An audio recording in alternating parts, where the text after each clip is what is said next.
గ్రంథ ప్రశంస. శ్రీ వశిష్ఠ ఉవాచ. మోక్షోపాయాభిధానేయం సంహితా సారసంహితా త్రింశద్వే చ సహస్రాణి జ్ఞాతా నిర్వాణదాయినీ దీపే యథా వినిద్రస్యాజ్వలితే సంప్రవర్తతే అలోకో అనిచ్ఛతేపి ఏవం నిర్వాణమనయా భవేత్ స్వయం జ్ఞాతా శ్రుతా వాపి భ్రాంతి స్యామ్యైకసౌఖ్యదా ఆపేక్ష్య వర్ణితా సద్యో యథా స్వర్గతరర్గిణీ యథా రజ్వామణిః భ్రాంతిః వినశ్యతి అవలోకనాత్ తత్ ఏతత్ ప్రేక్షణాత్ శాంతిం ఏతి సంసారదుఃఖితః ఇదం ఉత్తమం ఆఖ్యానం ఆధ్యేయం వేదవత్సదా వ్యాఖ్యేయం పూజనీయం చ పురుషార్థఫలప్రదం యదా అస్మాత్ ప్రాప్యతే శాస్త్రాత్ తత్తత్ వేదాత్ అవాప్యతే అస్మిన్ జ్ఞాతే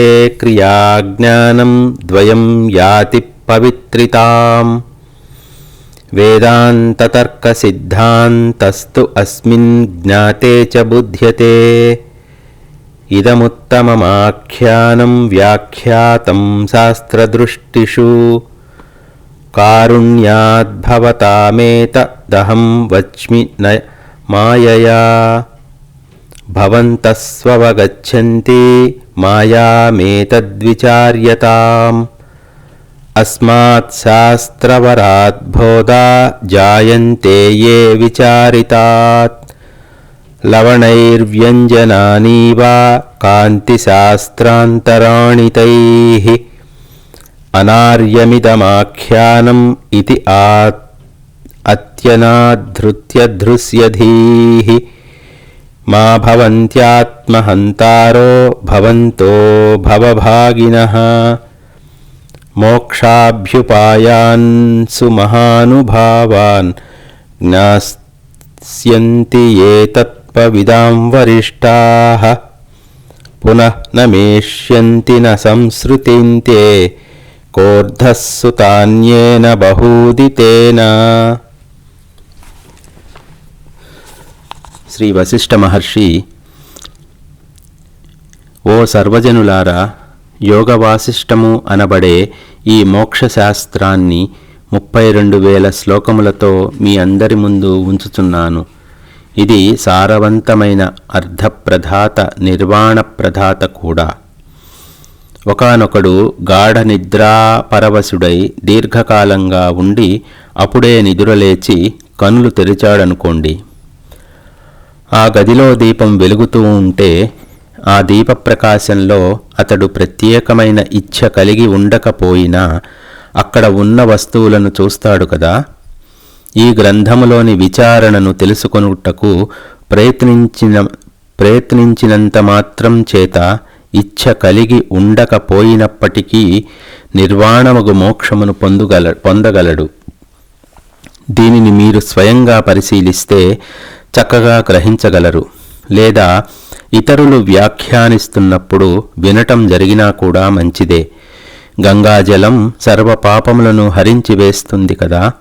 అట్లే ఇందు చర్చించబడిన విషయమును విచారిస్తే అనేక జన్మలుగా వెన్నంటి వస్తున్న అజ్ఞానం తప్పకుండా తొలగిపోగలదు.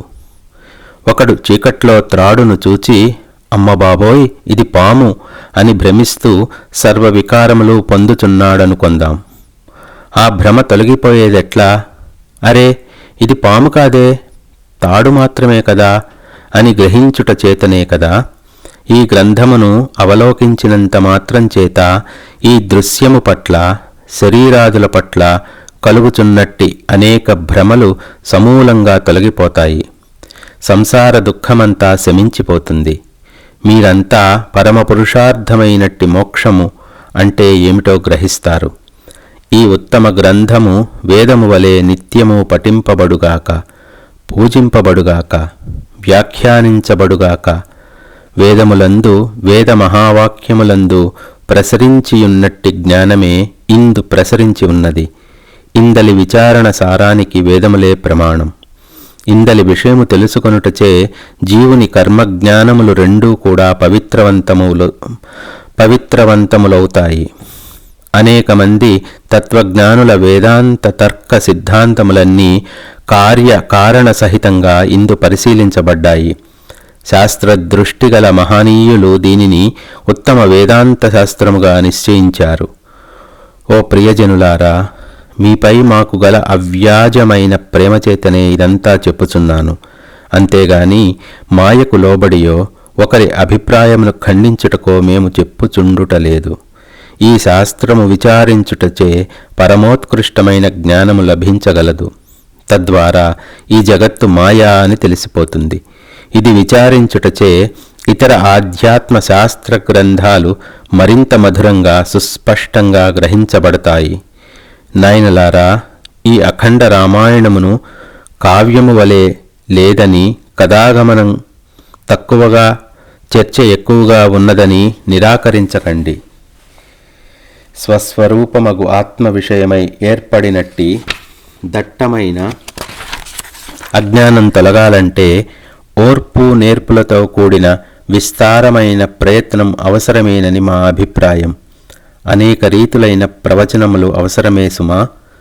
ఏది ఏమైనా నిష్కారణంగా ఆత్మ విషయం మరచి సంసారాసక్తులై ఉండటం శుభప్రదం కాదు.